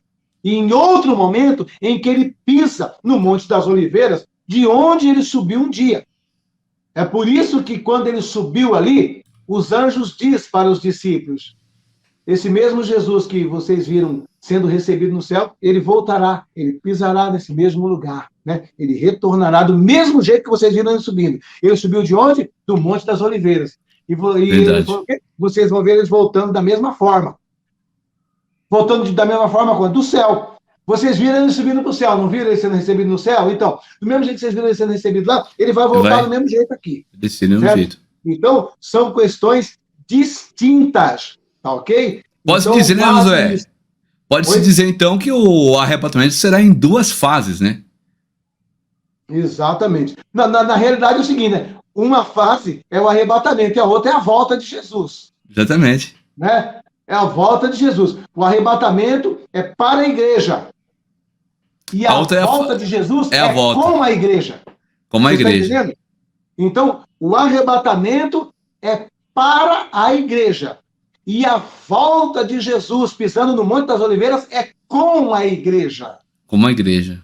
Certo? Porque nesse período aqui, a igreja já passou o período dos 7 anos que são de tribulação na terra e de banca de premiação e bodas do Cordeiro nos céus. Então, haverá em primeiro lugar o quê? O tribunal de Cristo nesses 7 anos. Então, nesses 7 anos, nesse tribunal de Cristo, lembre-se, tribunal de Cristo não tem nada a ver com juízo final, juízo do trono branco, tá? Tribunal de Cristo é para premiação e juízo final é para condenação. Então, no tribunal de Cristo, a igreja será galardoada, porque diferente do que muitos pensam, os crentes não serão todos iguais no céu. Um terá mais poder e mais autoridade do que o outro. Um terá mais glória do que o outro. Benção, hein? Não pensa você que um crente que viveu a vida inteira sentada no último banco da igreja, somente dando glória a Deus, aleluia, fechando os olhinhos e cantando, e dando o seu dízimo, vai chegar lá e vai receber muita coisa. Tá? Paulo diz assim que esse tal se salvará como que pelo fogo. Tá? Então, guarde bem uma coisa. Um crente que viveu a vida inteira sentado no último banco, só levantando a mãozinha, balançando o corpinho, dizendo que é adorador, não evangeliza, não ganha alma, não faz nada, não fica esperando grandes coisas naquele grande dia. Tá? Então, o que acontece? Neste dia, cada um receberá patentes. O galardão é como se fosse patentes. Tá? Assim como um exército tem soldado, cabo, primeiro, segundo e terceiro sargento, subtenente, tenente, capitão, major, coronel, tenente-coronel, assim também será a igreja. Será vários níveis de galardão, vários níveis de premiação, vários níveis de glória, de poder e de autoridade. Então, vai ter os crentes que será o soldado, só soldado. Você tem alguma patente aí? Não tem nenhuma patente. Tem alguma condecoração, alguma estrela? Não, nada. Tem nada. Só a mesma farda de soldado. É o soldado raso, é o ajudante geral. É óbvio, né? É óbvio que tem muitas pessoas que falam, mas para mim tá ótimo. Tá Só excelente. né? Mas esse cara que fala isso, essa pessoa que fala isso, é um covarde. É um covarde. Tá? Esse cara, não, para mim só chegando lá já tá bom demais. Você é um covarde e não está honrando o propósito de Deus para com a tua vida. Deus não chamou ninguém para ser soldado raso, apenas. Deus não chamou ninguém só para ficar cantando e levantando a mãozinha para o céu e balançando o corpo e dizendo que é adorador. Deus nos chamou para ir pregar o evangelho para toda criatura. Deus nos chamou para ir fazer discípulo. Então, você que fica aí acomodado, dizendo, tá bom, para mim já tá ótimo, de bom tamanho. Se eu entrar lá só como salvo, já tá bom. Você está correndo um sério risco, tá? Nós temos que sempre querer fazer algo para Deus, ter amor em fazer algo para Deus, principalmente em querer ganhar almas para Deus. Guarde isso. Ganhar almas é o segredo. É por isso que a Bíblia diz, quem ganha almas, sábio é.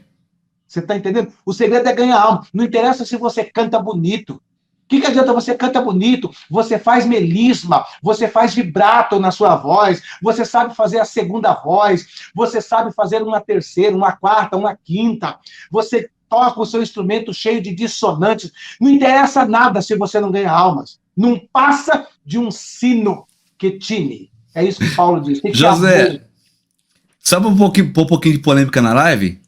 Tem um comentário aqui, eu falei que não ia mais falar contra os haters, né? Mas tem um comentário que eu acho interessante. Uma live como essa, com conteúdo desse, ainda tem a irmã Adriana Cristina Rodrigues, é bem-vinda, viu, Adriana?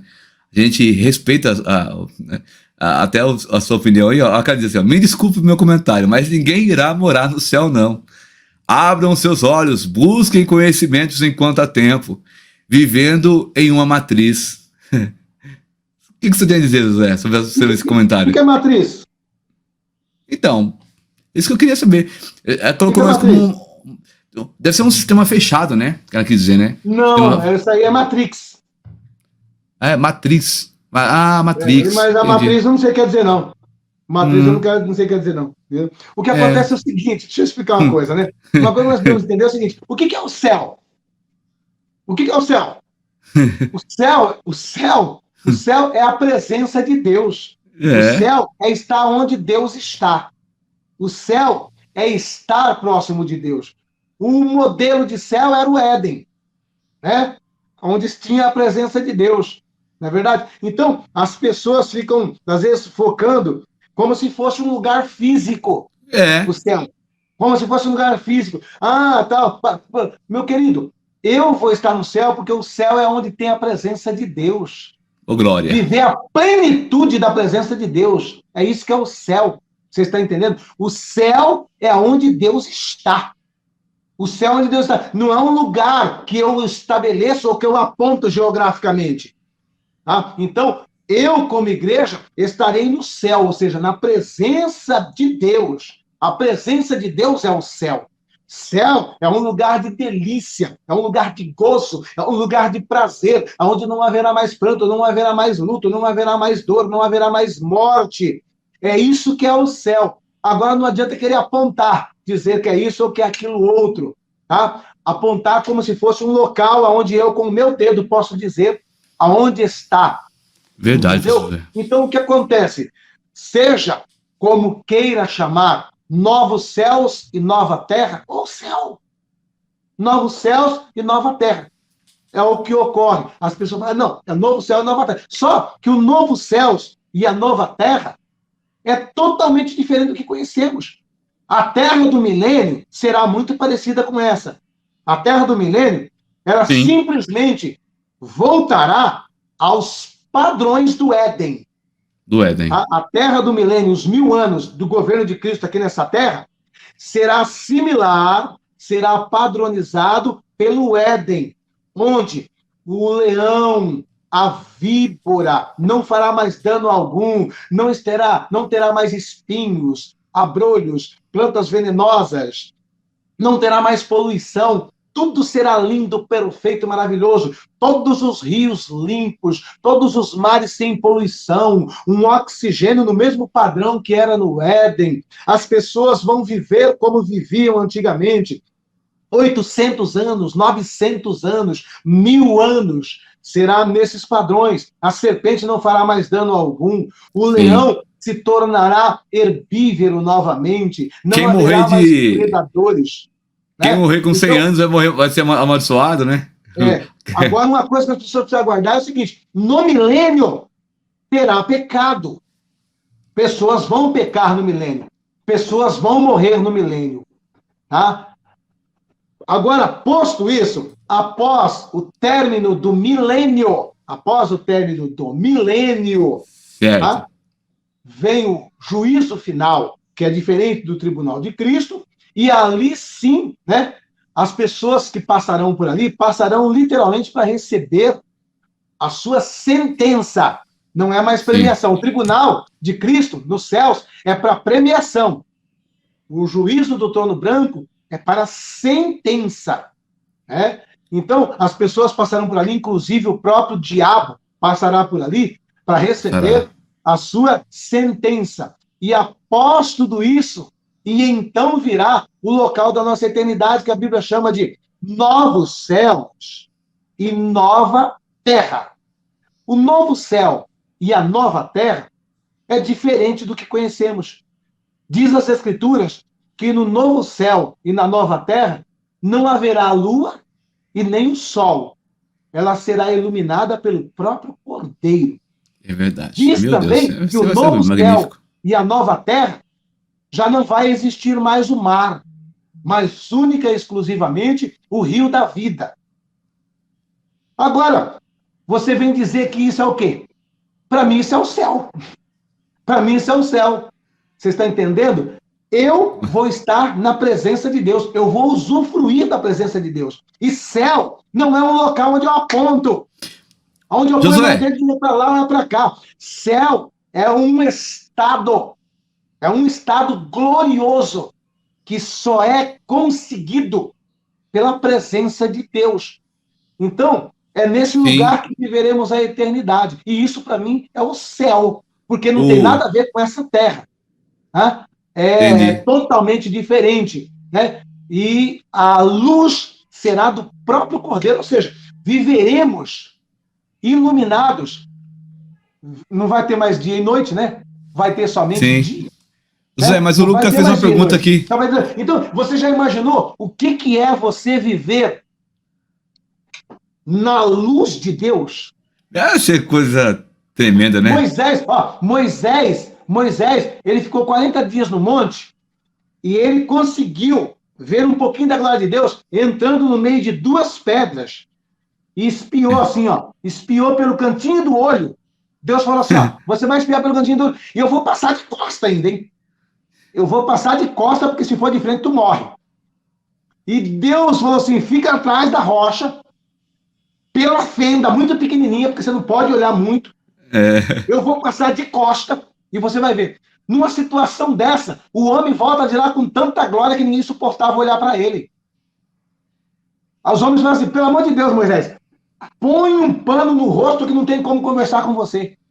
Agora imagine você, pastor Rodrigo, você viver na glória plena de Deus, iluminado pela glória plena de Deus. Você quer dizer que isso não é o céu? Isso é o quê? Isso não é o céu. O Lucas R. comentou uma coisa interessante, que quando Cristo estava na cruz do Calvário, um dos Adão se arrependeu e falou, hoje mesmo tu estarás comigo no paraíso. Como definir, pastor Josué? O paraíso aí é um local de descanso, onde todos os que dormem em Cristo aguardarão o dia da ressurreição. Né? Então, na realidade, é o seguinte, é um lugar de descanso e de paz, é um lugar que é utilizado esse termo, paraíso, é um lugar bom, é um lugar de paz, é um lugar gostoso de se estar. Você está entendendo? É literalmente isso. Ele usa o termo paraíso, porque o paraíso é um lugar que transmite o quê? Um lugar lindo, maravilhoso, de repouso, de paz, de alegria e de felicidade. E qual é a referência que eles tinham de paraíso? O Éden. Né? Então, na realidade, as pessoas que dormem em Cristo, eles automaticamente, fechou o olho aqui, eles estão num lugar de descanso. Esse lugar de descanso é a presença de Deus também. Está na presença de Deus. Porque é a presença de Deus que gera esse descanso. É a presença de Deus que gera essa paz. Então, está, mas ainda não é o estado definitivo. Porque o estado definitivo de todo salvo é um corpo glorificado igual que Jesus acordou na manhã de domingo. Esse é o estado definitivo de todo crente. Tá? Então ele vai estar nesse lugar de descanso, aguardando esse momento, que é a 1 Tessalonicenses 4, 16, 17, onde primeiro eles serão ressuscitados e transformados num corpo glorificado, e encontrarão com o Senhor nos ares, juntamente com Que nós, maravilha. que tivermos vivos. Tá? Então é esta Bem a lembrado. referência que ele está dando aí. Hoje mesmo está Tanto né, pastor Zé, que quando acontecer o arrebatamento, as primeiras pessoas que vão ser arrebatadas vão ser o cemitério vai abrir os túmulos, os corpos vão primeiro os mortos, depois nós que estamos vivos, para poder acontecer essa fusão aí do corpo glorificado, hein? Parabéns pela explicação, muito bem explicado. Tem uma irmã aqui que tá com medo, com uma live dessa, ela tá com medo. Ela falou aqui, ó, eu quero dizer aqui, deixa eu mostrar aqui. Olha aqui, a irmã Isabel Marucho, né? Muito boa esta live, bem explicado, só que estou com medo. Eu fico com medo, Isabel, é motivo de alegria. Não sei porque ela tá com medo, né? Essa é a live mais, assim, bíblica, uma das, né, bíblia que nós trazemos pro canal, irmã. Não tem matéria aqui. Você vê que a Bíblia, por si só, ela traz uma alegria, né, pastor Zé? Meu Deus, que maravilha, né? Com certeza. A Bíblia tem esse detalhe. Quando a gente começa a ler, meditar principalmente, porque melhor do que ler é meditar, né? Porque tem pessoa que acha que o que importa, o que vale é a quantidade do que ele lê. Não adianta você falar que leu a Bíblia 10 vezes e não meditou nada, né? A meditação vale não muito virou mais. nada. Verdade. Eu prefiro ler um capítulo por dia e meditar do que ler 10 por dia, 20 por dia sem meditar. Com certeza. Porque senão aí entra por aqui e sai por aqui, né? A pessoa aquilo não entra no coração, né? Exatamente. Entendeu? Então, nós vimos aí, nesta passagem de Zacarias, né? Que quando ele pisa ali no Monte das Oliveiras, nós estaremos com ele. Nós estaremos fazendo parte do seu exército, né? É aí, então, que ele virá, né? Com poder e grande glória, né? E nós faremos parte dessa glória, porque nós, como igreja, somos a glória de Cristo. Né? Nós, como igreja, somos a glória de Cristo. Então, ele virá com poder e grande glória. E nós entraremos ali em socorro a Israel, tá? Que está encurralado por todas as nações. Né? E é nesse instante que todo olho o verá. Então, veja bem que é totalmente distinto, né, uma coisa da outra. É por isso que não dá para querer jogar tudo dentro do mesmo balaio, né? Uma está dizendo que a gente encontra com ele nos ares, e a outra está dizendo que todo olho verá, que ele pisa com seu pé no Monte das Oliveiras, e que, inclusive, o Monte das Oliveiras se fende ao meio, abrindo como se fosse um vale de escape para a nação de Israel. Meu Deus. Josué, eu acho que depois desta, não tem como a pessoa falar, por que vocês acreditam que nós não passaremos pregando tribulação? Está aí a live feita, bíblica do começo ao fim. Já estamos com 1h43 de live. Nós hoje batemos recordes, Josué. Hoje, uma bênção. Conhecimento em cima de conhecimento. Josué, o senhor quer fazer um resumo aí, uma conclusão? E a gente já vai entrar na oração. Eu peço a você, irmão, que fique agora até o final, que a gente vai fazer a oração. A oração é fundamental. Sem oração, sem vitória. Escreva aí, na linha do tempo, o seu pedido de oração. Já quero aproveitar e pedir a você que escreva aí, pastor, eu estou afastado. É tempo de voltar hoje. Pastor, eu ainda não aceitei Jesus. Aceite a Jesus para você subir no arrebatamento, irmãos. É importante você levantar a mãozinha e aceitar a Cristo. É claro que tem vários requisitos, mas o primeiro é você levantar a sua mão e aceitar Jesus como o seu Salvador. É a oração que nos revifica, que nos dá ânimo para manter em pé, porque você fala com Deus, é o veículo, né, de conversão com Deus. As pessoas... Desconfie de crente que não gosta de oração, viu? Tem coisa errada na vida dele. E tem bastante. Crente que fala de oração, ele cai fora, tem coisa errada na vida. Exatamente. Antes de Porque, ó, falarmos. eu já vi pessoa que fala que é cristão, que prega, eu já vi pessoa que fala que é cristão, que canta, mas agora, cristão genuíno e verdadeiro mesmo, não é porque canta, não é porque prega, é muito mais porque ora. Porque quando fala em oração, realmente é como se fosse uma peneira Verdade. de Gideão. É como se fosse uma peneira de Gideão. Tem 32 mil, vai parar em 300. Né? Quando fala de oração. É incrível isso, é incrível mesmo. A dificuldade que as pessoas têm para orar. O sangue de Jesus tem poder, né? Então temos que orar mesmo. A oração é a principal arma que nós temos, meu irmão, na batalha que nós estamos, né? Com certeza. Zoé, conclui o nosso raciocínio de hoje. Você já faz uma oração para abençoar aqueles que estão voltando e que estão aceitando a Cristo, aqueles que estão enfermos também, faça uma oração por eles em o nome do Senhor Jesus. Amém. Eu quero, então, simplesmente reforçar o que nós acabamos de falar aqui agora, né? Quando está se falando desse período da grande tribulação, da volta de Jesus, arrebatamento da igreja, período do anticristo, uma das exortações que Jesus passa serve para todos nós nos dias em que estamos vivendo. É a parábola das 10 virgens, as 5 loucas e as 5 prudentes. Cabe a você entender no sentido literal essa parábola. Não adianta só entender no sentido figurado. E o que diz o sentido literal, pastor, dessa passagem? O que quer dizer as virgens que têm lâmpada cheia de azeite? A lâmpada cheia de azeite é o cristão que ora. Porque uma coisa é certa. Se alguém conhecer outra forma de encher lâmpada, não sendo orando, me fala aí. Me fala aí. Fala, pastor, eu conheço uma forma de encher a lâmpada de azeite aqui sem orar. Me apresenta aí, eu quero ver. Eu duvido que alguém me apresente aqui agora. Pode falar no comentário aí, ó. Não, pastor, você está errado. Eu conheço outra forma de encher minha lâmpada sem ter que orar nada. É orando. É orando que se enche a lâmpada. Você está entendendo? Então, adquira o hábito de orar.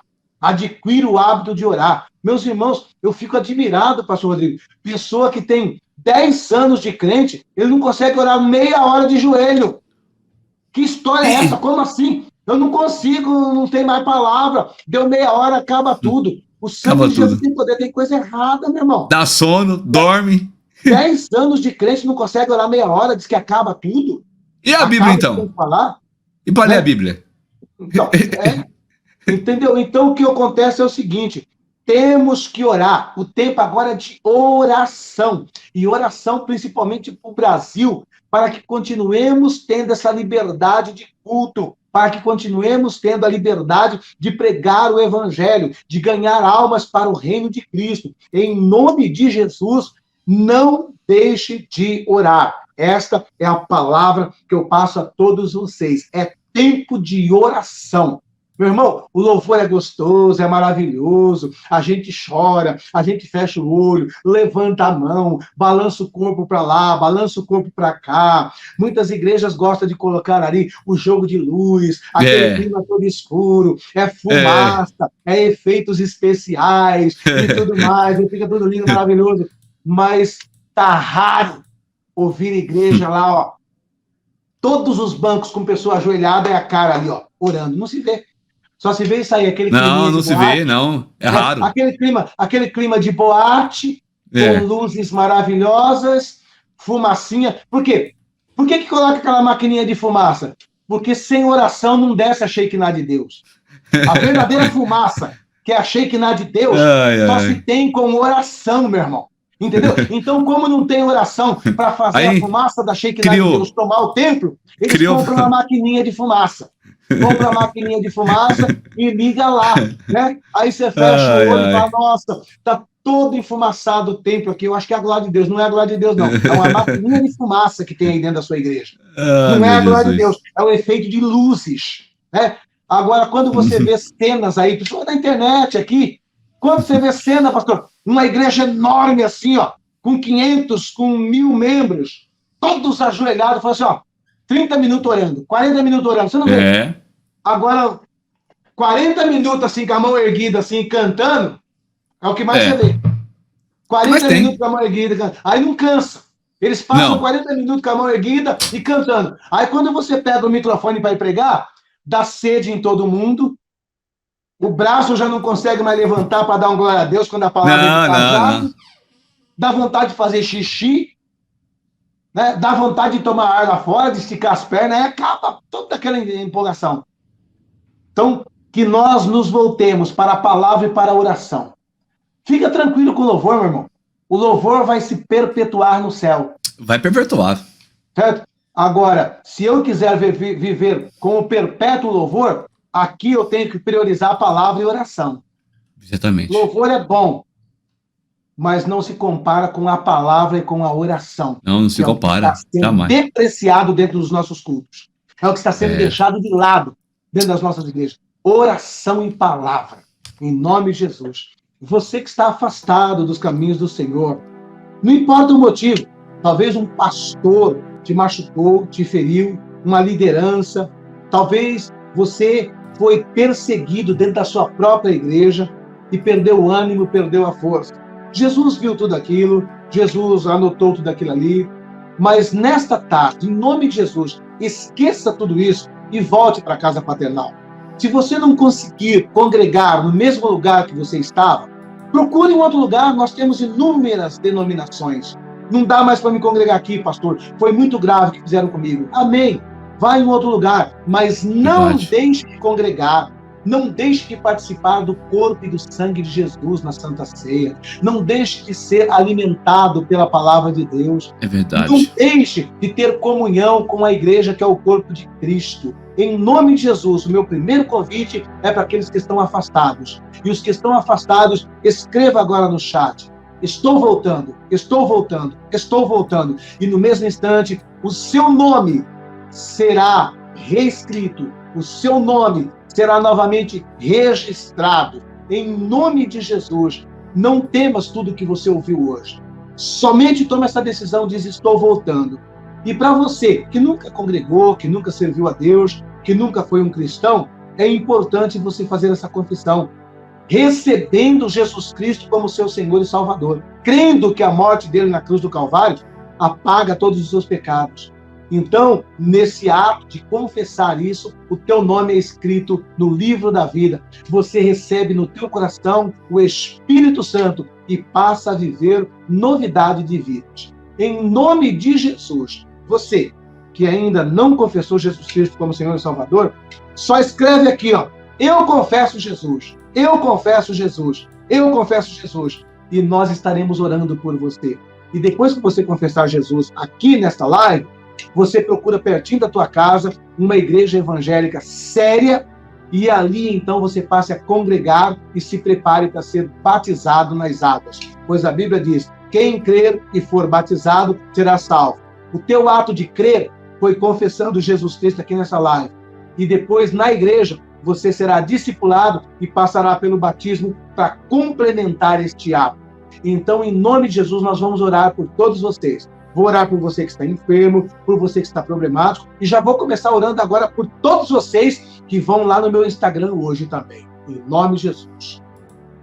Glorioso Deus, glorioso Pai, em o nome do teu Filho amado Jesus Cristo, nesse instante, ó Deus, queremos orar por todas essas pessoas que estão afastadas do caminho do Senhor e que nesse instante está se reconciliando, está voltando para a casa paternal. Meu Jesus querido, meu Jesus de amor, por tua infinita misericórdia, eu te peço nesta hora, meu Pai, esteja novamente escrevendo o nome do teu Filho no livro da vida, dando-lhe a graça, a unção do teu Santo Espírito para permanecer na tua casa. Pai, eu oro também por aqueles que estão recebendo Jesus Cristo como Senhor e Salvador, estão confessando Jesus Cristo como Senhor e Salvador. Pai, pelo poder do sangue de Jesus, apaga os seus pecados, escreva os seus nomes no livro da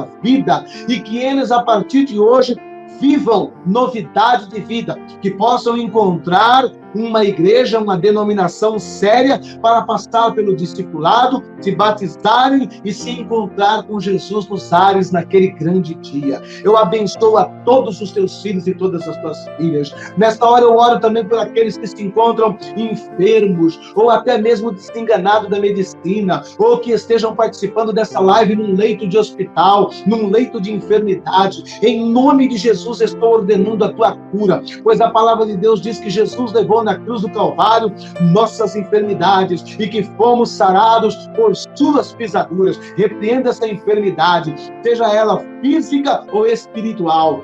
Sai, em nome de Jesus, sai. Repreendo nesta hora também toda obra de macumbaria, toda obra de feitiçaria, vai sendo desfeito, vai sendo anulada em nome de Jesus Cristo. Eu abençoo o lar do teu filho, o lar da tua filha, eu abençoo a família do teu servo, da tua serva. Meu Pai, em nome de Jesus, entra com a grande obra de salvação na casa do teu filho e da tua filha, na parentela dos teus servos. Abençoa, ó Deus, a vida financeira, a vida profissional, a vida sentimental. Pai, em nome de Jesus Cristo, eu também quero nesta hora abençoar a vida do teu servo, o pastor Rodrigo. Derrama da tua graça, da tua unção sobre a vida do teu servo. Usa o teu servo a cada dia na tua obra, meu Pai. Abençoa o lar, a família do teu servo.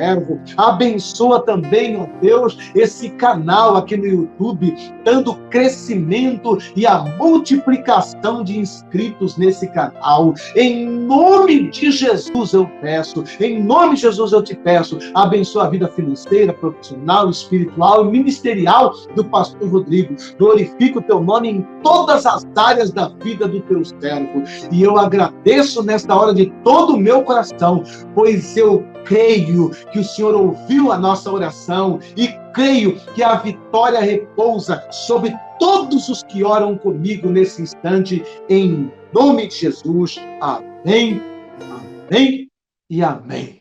Receba a tua vitória em nome de Jesus. Receba o milagre que você tanto esperava. Amém? O nome de Jesus já está sendo glorificado através da sua vida. O milagre que você precisa já foi confirmado por Deus em nome de Jesus. Amém e amém. Então, não deixe de entrar aqui na descrição e se inscrever no canal do Pastor Rodrigo, Povo de Deus. Super fácil de guardar esse nome e o link está aqui na descrição. E em nome de Jesus, eu quero pedir para todos vocês aí agora que amam a obra de Deus, que amam missão, que amam o evangelismo, né? Juntamente com o pastor Giovanni, que é irmão do pastor Rodrigo, né? Estou programando para, no final de outubro e começo de novembro, estar fazendo um trabalho missionário lá no Amazonas, entre os ribeirinhos. É muito claro, meus irmãos, que ninguém quer fazer obra missionária num lugar como aquele, porque é lugar de gente pobre, paupérrimo, necessitado. As pessoas preferem estar fazendo missões na Europa, lá na Flórida, né? Em Nova York, em países onde tem pessoas para dar oferta e para abençoar. E a gente quer fazer a missão onde ninguém quer ir ali, onde tem pessoas que não têm nada a oferecer a nós. E nós, quando vamos fazer esse trabalho de missão ali, como tem muitas crianças, a gente sempre gosta também de levar alguma coisa para alegrar o coração das crianças, né? Então, se você ama a missão, se você quer nos ajudar, porque talvez você não possa ir lá pessoalmente, mas você pode contribuir para a gente estar indo. Então, em nome de Jesus, nos ajude. Entre o final de outubro e o começo de novembro, estarei indo para lá com o pastor Giovanni, tá? Então, nós temos uma despesa altíssima aí, só de passagens aéreas, vai dar em torno de R$ 2.500, mais o que a gente quer levar para ajudar as crianças. Então, nos ajude. Na descrição do vídeo aqui também tem o Pix. E você, entrando nesse Pix, você vai estar contribuindo com esse projeto para o Ribeirinho do Amazonas, onde estaremos fazendo missão lá no final de outubro e começo de novembro. Entre na descrição do vídeo e me ajude a fazer essa missão. Você vai junto comigo através da tua contribuição que está no Pix aqui na descrição. Que Deus abençoe a todos vocês Que Deus abençoe ricamente também o meu amigo, pastor Rodrigo Dias, Amém. que continue usando cada dia mais e mais, viu, meu amado? Amém, querido. Eu que fico grato de estar aqui com o senhor. E eu coloquei o Pix do senhor aí na tela aí, ó. Amém. Aí está, tem esse Pix aí, ó, tá bom? E você pode contribuir, tá? E você vai poder dizer, eu fui fazer missão lá nos ribeirinhos do Amazonas, junto com o pastor Josué e o pastor Giovanni. Mas como você foi? Eu fui porque eu lancei a minha semente, né? E com Exatamente. certeza, o que você fizer em favor dos ribeirinhos do Amazonas, né, está registrado no memorial de Deus. Deus vai falar, não, você sim, você esteve lá, você foi fazer missão lá, em nome de Verdade. Jesus. Amém? Que Deus abençoe a todos vocês. Um beijo no seu coração. Lembrando, Você mora no nosso coração? e não paga aluguel. Ô, glória. Amém. Tchau, tchau, Deus gente. abençoe Com pra vocês. Deus.